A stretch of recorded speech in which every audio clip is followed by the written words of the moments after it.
Kemerdekaan yang dibangun dengan darah, air mata, serta suasana tegang yang alang kepalang baru berusia 75 tahun. Usia yang sesungguhnya terlampau pendek untuk lupa. Tapi itulah yang terjadi. Proklamasi seperti tak lagi berarti, sementara nasionalisme yang melatari bagai ikut pergi bersama angin masa lalu. Tidak hanya nasionalisme yang tergerus atau arti proklamasi yang tereduksi. Kini proklamasi tak lebih seremoni. Aura kemerdekaan sudah lama pergi. Perubahan serta gejolak zaman ibarat duri dalam daging yang melukai nasionalisme. Soekarno tentunya pernah melewati gejolak ini hingga dilengsarkan dari tampuk kepemimpinan. Sang pemimpin besar berkarismatik itu seperti terlupakan jasanya kala itu. Meski begitu, semangat perjuangan serta cerita hidupnya tak pernah lekang dalam ingatan setiap orang. Dan Titik Puspa menyimpan dengan rapi kenangan tentang sang penyambung lidah rakyat itu.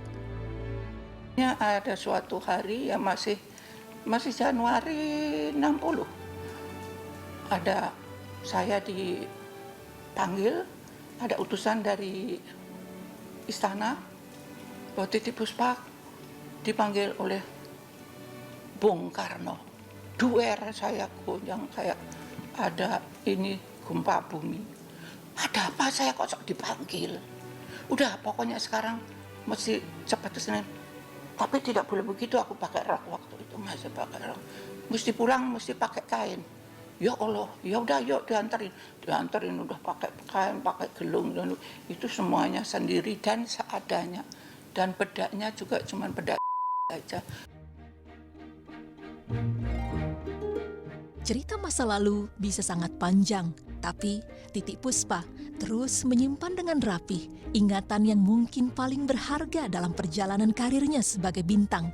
Apalagi cerita tentang keputusan Soekarno untuk menjadikan dirinya penyanyi istana, serta bisa tampil menghibur para tamu hingga kepala negara dari berbagai belahan negara seperti Rusia. Mulai hari ini, sekarang ini juga kamu menjadi penyanyi istana. Aku hampir nggak bisa berdiri. Ya Allah, ini apa Tuhan, bener apa enggak? Udah sampai dari situ, setiap ada acara ya ditimbali. Nanti minggu depan ada dari negara ini. Yang paling kaget, yang lainnya kan sudah pernah, ya paling nggak pernah dengar gitu ya. Mau dari Rusia mau datang presiden. Aku gitu. Rusia bunyinya kayak apa? Udah kamu nanti diantar dari istana ke kedutaan Rusia, belajar lagu Rusia. Di usia senjanya, cerita tentang pertemuan dengan Bung Karno seperti tak setitik pun dilupakan Titik Puspa.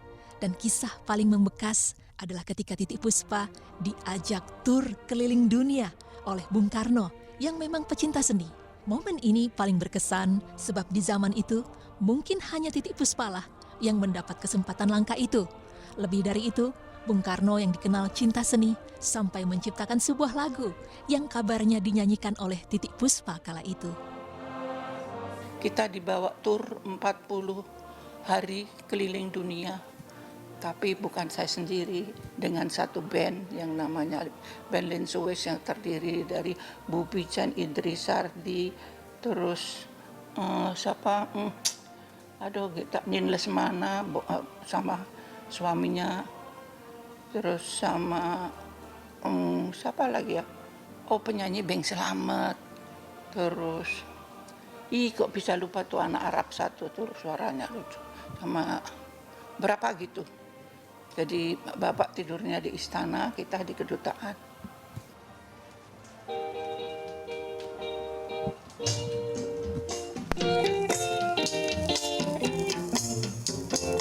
Mari kita bergembira, sukaria bersama. Piringan hitam yang diberikan dalam rangka untuk dasawarsa Konferensi Asia Afrika. Jadi ini produksi tahun 65, dibagikan pada bulan April tahun 65 sebelum G30 SPKI. Mungkin dulu sempat dilarang ya ini. Tapi ini lagu ciptaan Bung Karno. Nah ini. Bersukaria, ciptaan Bung Karno. Suara Bersama, siapa aja yang nyanyi? Ada Bing Slamet, ada Titi Puspa, ada Rita Zahara, gitu. Dari dulu beliau dekat dengan para musisi. Ya, Bung Karno memang seorang seniman ya. Bagi Titi Puspa, Bung Karno begitu bersahaja. Tak hanya tampil sebagai presiden berkarismatik, Soekarno begitu paham dengan kondisi sesama di sekitarnya. Titi Puspa tak pernah lupa bagaimana Soekarno bertanya apakah dirinya sudah makan atau belum, hingga memberinya uang. Sikap inilah yang membuat Titi Puspa memandang Soekarno sebagai seorang bapak yang mengayomi dan berwibawa.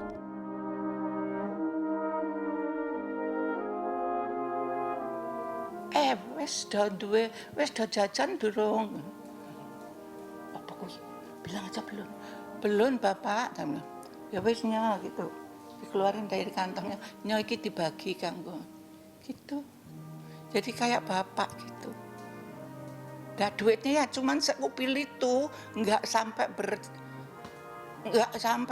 cuman berapa ratus, 2 atau 300 karena nardo jajan. Jadi cuman seperti bapak gitu.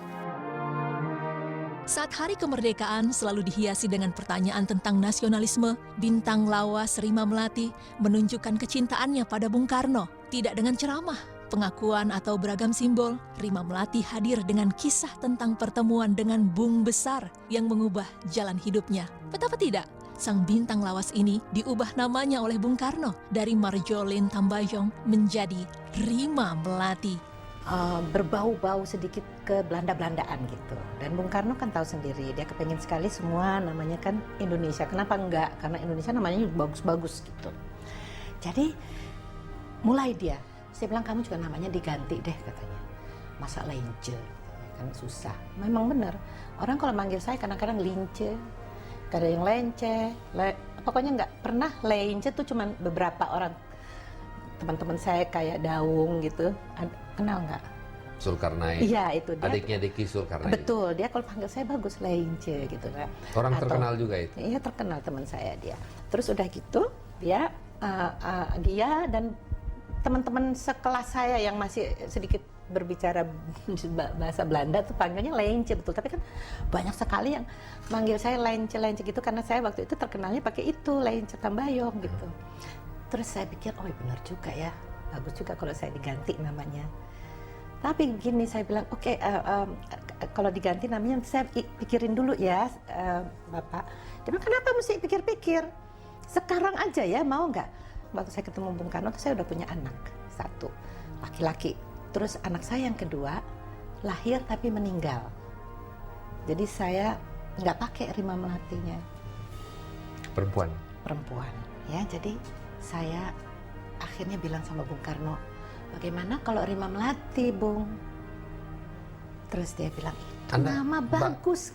Mbak Rima memanggil Bung Karno Bung? Soalnya, apa namanya, semua panggil Bung, jadi saya ikut-ikut Bukan panggil Bapak Bung. Presiden ya? Oh enggak.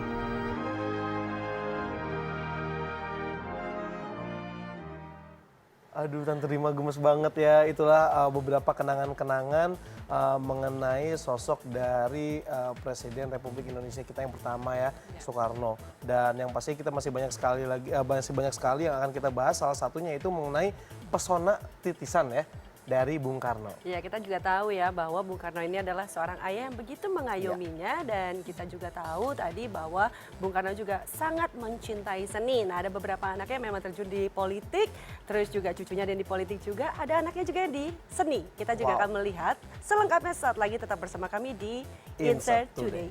Semuanya rata ya.